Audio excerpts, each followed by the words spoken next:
Hi, so this is my final reflection video talking about how my idea of leadership and advocacy has changed from the beginning of the semester to now. Um, and I would have to say it's changed a lot.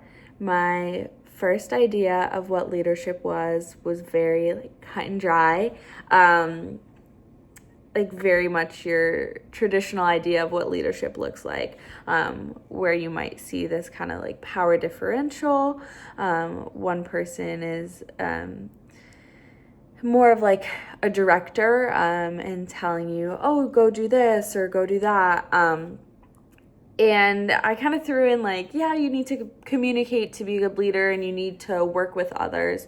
But it was still kind of this idea of like, yes, but one person is really like in charge and this very clear idea versus by the end of the semester we kind of outlined like being able to encourage the heart and model the way, challenge the process, and then enabling others to act and inspire a shared vision. Enabling others to act and inspiring their shared vision were not on my top ones. My top one was model the way, which I think really aligns with OT, but also myself of being a visual learner. So being able to maybe visually model what you're doing first, and being able to work with others. And I think modeling is like a huge part of how people learn, is you learn by doing and watching.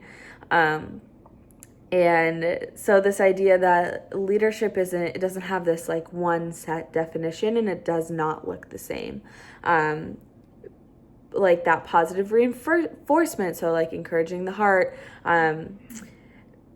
share your ideas and we're going to work with them. And so that more interactive idea of leadership that isn't so like this is your 1 point person and yes, you may have this idea, but ultimately the leader has the say. It's more of this interactive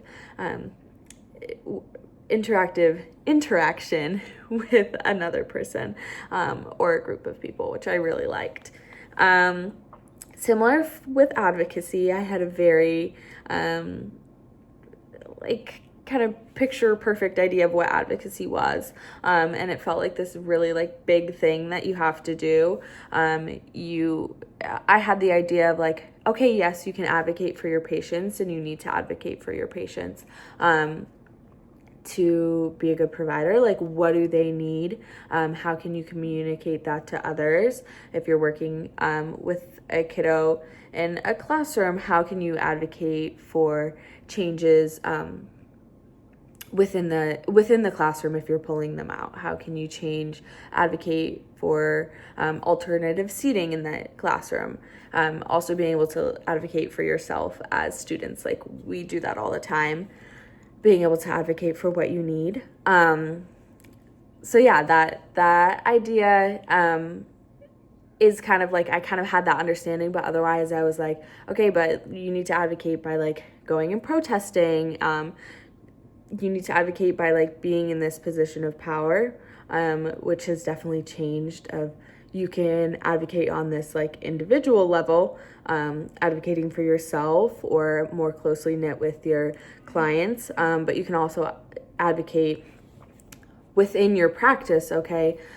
So changing kind of practice guidelines, or maybe you're expected to meet a quota, how can that change so you can give more quality care? So, and then also you can advocate on that legislative level, but maybe in ways that aren't as scary. Writing a letter to somebody like that is making policy change, how can you put your voice in there? But also like, what can you do in a bigger aspect? Maybe that is protesting, maybe that is going and doing a speech to somebody of higher power that can make that change. But it doesn't need to necessarily be that, and that is not going to be the expectation every time. And being able to advocate in these smaller levels really does add up as well. And it's also wonderful to be able to advocate on that higher level, and I think that's really important as well with all the changes happening with Medicaid, but that's not necessary.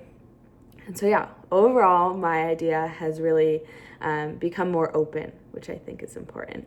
So, yeah.